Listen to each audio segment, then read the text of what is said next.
Queens land Australia سے تعلق رکھنے والے ایک بچی کی ویڈیو بڑی تیزی سے وائرل ہو رہی ہے، جس میں بچہ اپنے ماں کے سامنے روتے ہوئے خودکشی کرنے کا اظہار کرتا ہے۔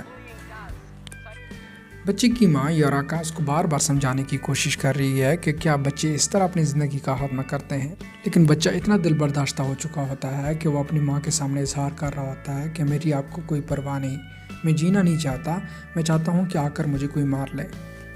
بچے کی حالت کو دیکھتے ہوئے اس کی ماں لوگوں کے سامنے درخواست کر رہی ہے کہ کیا ایک 9 سالہ بچے کو اتنا تنگ کیا گیا ہے کہ وہ اپنی زندگی کا خاتمہ چاہتا ہے۔ یہ بچہ بھی دوسرے بچوں کے ساتھ کھیلنا اور اسکول جانا چاہتا ہے۔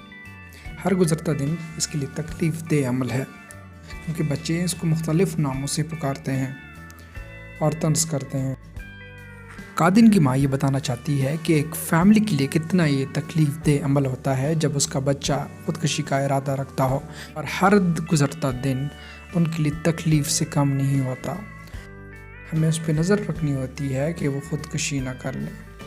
اور دنیا کے مختلف نامور شخصیات اس واقعے پر اپنا رد عمل دے رہے ہیں اور اس کی سپورٹ میں آواز اٹھا رہے ہیں کہ ہم قادن کے ساتھ کھڑے ہیں۔